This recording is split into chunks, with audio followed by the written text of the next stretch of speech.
des fruits rouges, des fraises, des fruits verts, des kiwis, des fruits blancs, du melon. Voilà un joli cocktail de fruits.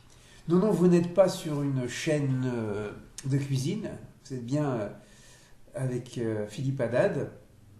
Je vous présente ces fruits parce que ce lundi du mois de janvier 2019, eh bien, nous célébrerons la fête de Tu B'Shvat.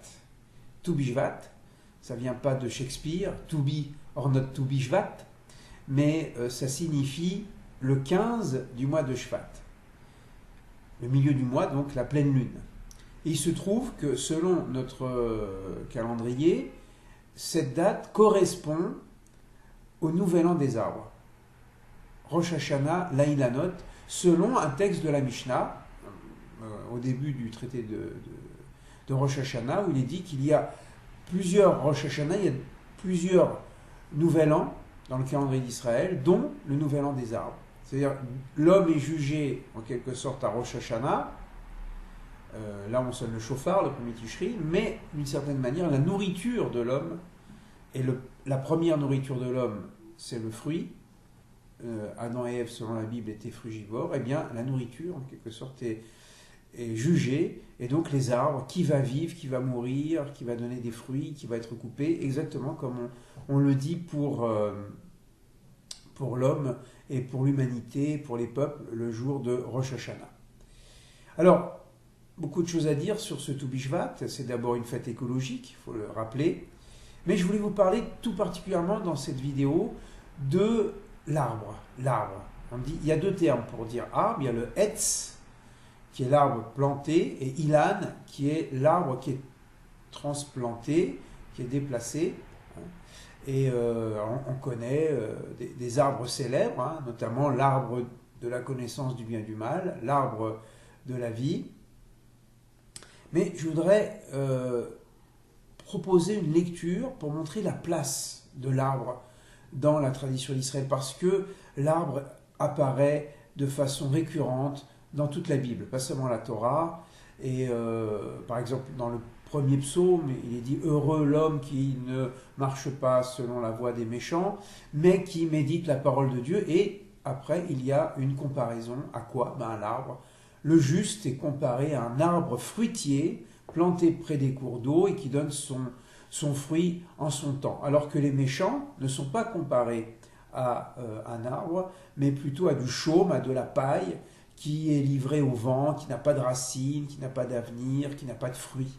Voilà, donc c'est une image qu'on va retrouver, puis chez les prophètes, c'est utilisé à profusion. Je voudrais simplement vous proposer une lecture rapide, une petite note pour ne pas oublier, et montrer ce lien entre l'arbre et l'homme, parce qu'il y a un verset qui dit que l'homme est comme un arbre des champs, qui Adam etz asadé. Je ne parlerai pas ici du contexte dans lequel ça a été dit, mais simplement qu'il y a ici un rapport entre l'homme et l'arbre et l'homme, d'autant plus, comme je viens de le dire dans le psaume, eh bien l'homme juste est comparé à un arbre fruitier, c'est-à-dire il porte son avenir en lui-même, en même temps il a de bonnes racines puisqu'il est près des cours d'eau. Et l'arbre apparaît dès le premier chapitre de la Genèse, c'est-à-dire le chapitre de la création, ou le Maaseh Bereshit, l'œuvre du commencement. Et on connaît, on va relisez le texte, le premier chapitre, vous allez voir qu'il y a une progression dans la création. Le premier jour, c'est la lumière. Dieu dit que la lumière soit, et la lumière fut, bien répondu. Deuxième jour, bien la séparation des eaux d'en haut et des eaux d'en bas, afin que la terre sèche apparaisse. Troisième jour, sur cette terre vont apparaître les végétaux. Alors d'abord, vous avez l'herbe, Esev, et puis vous avez les arbres. Que la terre produit aussi des arbres. Etzperi, arbres fruitiers en plus. Quatrième jour, création des luminaires, grands luminaires, petits luminaires, le soleil, la lune, les étoiles, pour éclairer le monde, pour fixer le calendrier, dit le texte. Cinquième jour de la création, eh bien, ce sont les poissons et les oiseaux qui sont créés.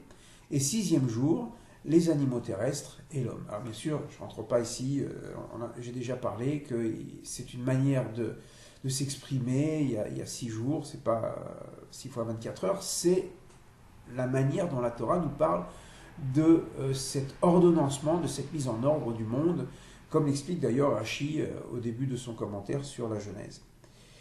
La question qu'on pose généralement, et d'ailleurs pour prouver que ce n'est pas une description évolutionniste, c'est que les végétaux et l'arbre sont créés le 3e jour, alors que le soleil et la lune sont créés le 4e jour, ce qui est vraiment très très étonnant.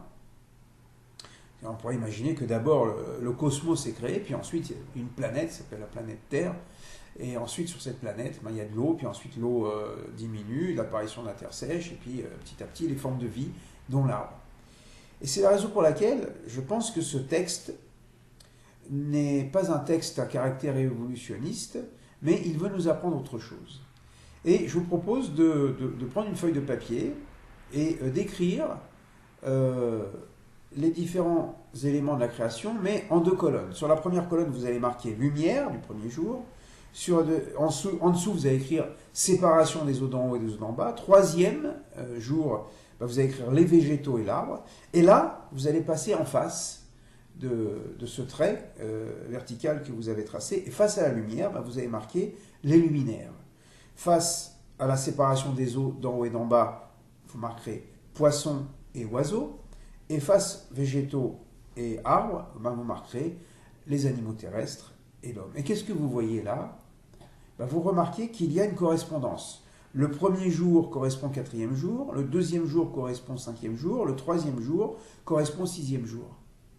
C'est-à-dire que les 3 premiers jours constituent une sorte de temps, de temporalité, pour l'apparition de la forme la plus aboutie de la vie, qui est l'arbre fruitier.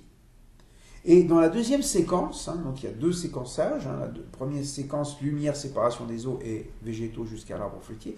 La 2e séquence, vous avez les luminaires qui correspondent à la lumière, la séparation des eaux d'en haut et d'en bas qui correspondent à l'apparition des oiseaux, les eaux d'en haut, le ciel, les eaux d'en bas, les poissons, et les animaux terrestres qui correspondent à l'herbe, c'est-à-dire une première forme d'apparition de la vie, les animaux pour les vivants, et puis l'herbe pour les végétaux, et puis l'arbre fruitier qui correspond à l'homme.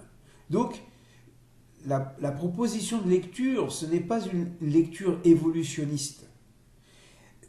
La Torah veut nous apprendre quelque chose. Elle veut nous apprendre la valeur de la vie.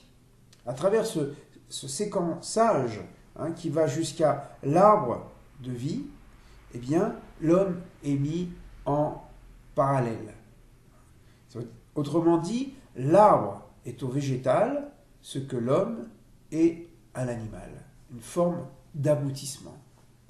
Alors, cette fête de Toubishvat, elle consiste à manger des fruits, voilà. Alors, j'en ai pris que 3, mais vous pouvez en mettre plus, toutes sortes de fruits. D'ailleurs, lundi, ce que vous pouvez faire, par exemple lundi midi, vous faites un très très bon repas avec des fruits, des salades de fruits ou des tartes avec toutes sortes de fruits, voilà. Mangez vegan ce lundi, si vous voulez, et au moins un repas. Et puis, deuxièmement, si vous avez la possibilité, c'est plus difficile, de planter un arbre fruitier, vous le faites dans votre jardin, dans un pot de fleurs. Vous pouvez soutenir le KKL, cette association qui développe la terre d'Israël, la plantation des arbres, l'éducation des enfants, très important, et de nous rappeler que notre vie dépend de l'arbre. Et dans ce monde où l'économie se donne tous les droits, même de détruire de façon aveugle les arbres, qui poussent des cris, d'après le Talmud, quand on coupe un arbre, son cri s'entend d'un bout de la terre à l'autre, ou d'un bout du monde à l'autre, bien que cette fête de Toubishvat nous rende encore plus responsables de ce monde, de son aménagement, de sa propreté, du tri des déchets, etc. Notre monde en a bien besoin, et c'est notre survie aussi. Voilà. Dieu nous a nommés jardiniers du monde. C'est le premier métier du monde. Dieu a placé Adam dans le jardin pour le travailler, le conserver. Et voilà, c'est fait de Toubishvat. était déjà écologique avant qu'on parle de l'écologie. Et ça nous responsabilise par rapport au monde dans lequel nous vivons. À très bientôt. Et puis, bon appétit si vous allez manger quelques salades de fruits. Au revoir.